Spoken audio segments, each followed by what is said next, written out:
If you are blind or use a wheelchair, is this something that first responders should know when answering a 911 call? And how do they get that information? Ramsey County has a new program to address this. County residents can go online and volunteer information about their medical, physical, and mental histories. It's the brainchild of Mark Hughes, a member of St. Paul Mayor's Advisory Committee for People with Disabilities. Here, too, is Matt Bostrom. He's the Ramsey County Sheriff. Well, Mark, how did this idea come up? What problem are you trying to attack here? Well, I'm just trying to help out the disabled community, but also, it would be fair to say I'm also trying to help out the St. Paul Police and Ramsey County Sheriff in a quicker response time to a call. Because whether you're able-bodied or disabled, you panic when you're in a high-pressure situation. And so we have a simple, what we think is a simple forum that is online if you go to the Ramsey County website. If you don't have the web, then you can go to any Ramsey County library and you'll have the forms. Yeah, we're showing the form here. In hand, and you just fill it out voluntarily, and then you send it. It goes into our Ramsey County Communication Center. And what we have, what we call protected hands in the Ramsey County Communication Center. We're very fussy as to who gets the information because of the HIPAA and Privacy Law Act and all those things. And then it goes into the computerized dispatch. When the call comes up to your address, if you're in a private home or a subsidized home or a disabled apartment building, then the information will tell you how many people live there, what their name, address, phone number, cell phone number, because a lot of people are dropping the landlines, and emergency contact, special needs, doctor and hospital preference. That in turn will go into the squad car. The second in command will look at the information and tell the driver of the squad car on the way, here's what to expect when we get there. A concrete example here, Sheriff, how does that help a first responder? Well, I think any pre-arrival instructions that you can allow our first responders helps.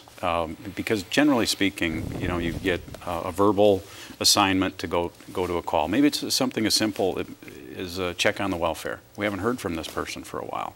And so while you're en route, it's nice to kind of know a little bit more about what's going on at that property. What has been the previous contact? Is there someone there that has said, hey, if you arrive and no one answers the door, just check with the neighbor. They're the ones that have the keys. Or, you know, if you don't get a response, you have authority to actually force the door.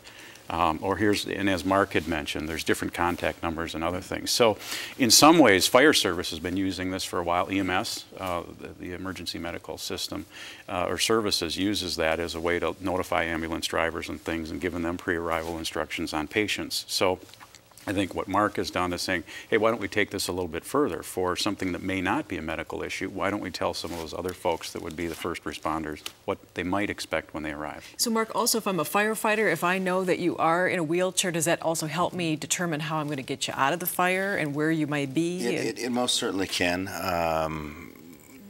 Living somewhere in Ramsey County myself for a long time, we've had the program where at the corner of the block they put a fire decal on it. Then they look for the front door with the fire decal, and then they ask you where the disabled person spends the most time. It's usually the bedroom, you know.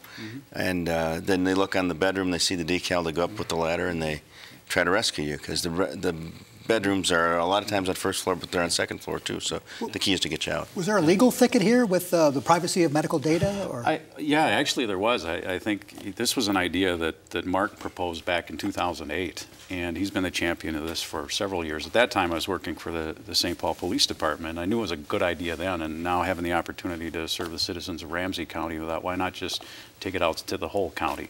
And the attorneys did look at that because they were concerned about some of this information is pretty private. Who's going to see this?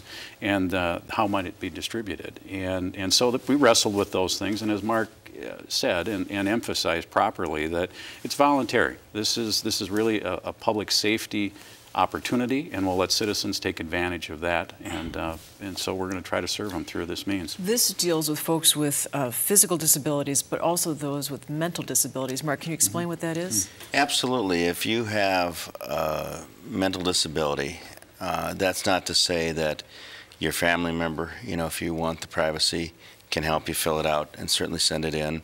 If you don't have a family member, then it would probably be a personal care attendant, you know, somebody that you would trust. I mean, we're pretty delicate about that privacy issue, and I've heard a lot about that, and I know about it. But at the same token, the object is the same, is to speed up the call time and to try to save a life. Does it also, can you volunteer the medications you're on? And I ask that because if you are dealing with, say, a person with a mental illness, schizophrenic or somebody like that, does that help then if you know that you're going into a situation that you may have a person dealing with a mental illness? Absolutely, because normally it takes some time for first responders to kind of assess, is this a medical issue, is it a mental health issue, and then within that, is it physical or is it something else? So those become the things that become crucial, and time becomes a huge factor, and Mark's leadership on this has been huge, and we're glad to partner with him to help get the word out. We appreciate you helping us do that tonight. And it's up and running and is available now for folks who want to volunteer the information. Just send in your form and you're in. Yep.